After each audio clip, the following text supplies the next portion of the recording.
আজকের ফটোশপ ক্লাসে আমরা শিখব আমরা যে কোনো নর্মাল ছবিকে যদি ইভিনিং মুড ইফেক্ট দিতে চাই তাহলে সেটা কীভাবে দেব। ইভিনিং মুড ইফেক্ট হচ্ছে যে আমরা যদি সন্ধ্যার কোনো ইফেক্ট দিতে চাই, যেমন কোনো নর্মাল যে কোনো নর্মাল ছবিকে যদি সন্ধ্যার কোনো ইফেক্ট দিতে হয়, যেমন এটি ছিল তো মূলত একটি নর্মাল ছবি এবং পরবর্তীতে আমরা এটিকে মূলত এটি ইভিনিং মুড দিয়েছি এবং হচ্ছে সন্ধ্যার একটা ইফেক্ট যোগ করেছি। তো এটি ছিল মূলত ইফেক্ট যোগ করার পর। তো আমি এটাকে ডিলিট করে দিচ্ছি, আমি এই লেয়ারটিকে ডিলিট করে দিচ্ছি, নর্মাল ছবিটি থাকবে। এই ছবিটিতে সিলেক্ট থাকা অবস্থায় আমরা এখান থেকে অ্যাডজাস্টমেন্ট লেয়ারে আসছি। এরপর আমরা এখান থেকে কালার লুকআপে ক্লিক করব।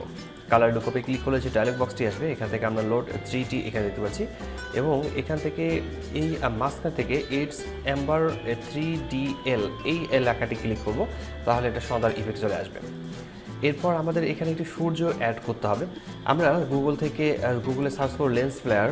আমরা এখানে একটা সূর্যের ইফেক্ট তৈরি করতে চাই, আর এই সূর্যের ইফেক্টটাকে মূলত লেন্স ফ্লেয়ার বলে। আমরা গুগলে যাব, গুগলে গিয়ে সার্চ করব লেন্স ফ্লেয়ার, আমরা সার্চ করে নেব। এরপর হচ্ছে ইমেজে ক্লিক করছি। ইমেজে ক্লিক করার পর আমরা এখান থেকে এই ইফেক্টটিকে ডাউনলোড করব। এখান থেকে এটা গুগল থেকেও ডাউনলোড করা যাবে এবং অন্যান্য সাইট থেকেও আমরা লেন্স ফ্লেয়ার ডাউনলোড করতে পারি। এই এটাকে আমরা লেন্স ফ্লেয়ারটাকে আমরা ডাউনলোড করে নেব। নেওয়ার পর আমাদের এখানে ফটোশপে নিয়ে আসবো। নিয়ে আসার পর আমরা এটাকে ছোটো করে নিচ্ছি, আমি Ctrl+T প্রেস করে ছোটো করে নিচ্ছি এবং যেখানে আমরা অ্যাড করতে চাই সেই জায়গায় বসাবো। চেক মার্কে ক্লিক করছি। তো এখানে আমরা যদি সূর্যের ইফেক্টটা বসাতে চাই তাহলে এখানে কালো কালো যে দাগগুলো দেখা যাচ্ছে এটাকে রিমুভ করতে হবে। এখানে যে আমাদের লেয়ারটি আছে এই লেয়ারটিতে সিলেকশন রেখে আমরা এই লেয়ারটিতে সিলেক্ট রাখবো।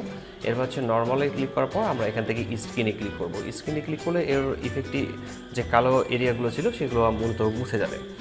এরপর আমি এটাকে আর একটু বড় করে নেবো, Ctrl+T প্রেস করে ফিল্টার ট্রান্সফর্ম করে নিচ্ছি এবং হচ্ছে আমি এই সূর্যটাকে একটু বড় করে নিচ্ছি।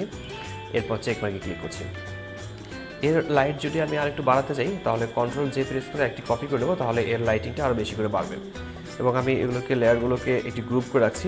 এখন যদি আমি দেখি তাহলে এটা ছিল মূলত পূর্বে, আর যখন আমরা সন্ধ্যার ইফেক্ট যোগ করেছি আর সেটি হয়েছে মূলত এরকম। সন্ধ্যার ইফেক্ট যোগ করার পর আমরা দেখতে পাচ্ছি ঠিক এরকম হয়েছে। তো এই ছিল মূলত আজকের বিষয়টি। আর কথা বুঝতে সমস্যা হলে অবশ্যই কমেন্ট বক্সে কমেন্ট করে জানাতে পারেন, আমি প্রতিটি কমেন্টে রিপ্লাই করি। আজকের টিউটোরিয়ালটি এখানে শেষ করছি। দেখা হচ্ছে ফটোশপে নতুন কোনো টিউটোরিয়ালে। ততক্ষণ পর্যন্ত ভালো থাকবেন, সুস্থ থাকবেন। ধন্যবাদ সবাইকে। আল্লাহ হাফেজ।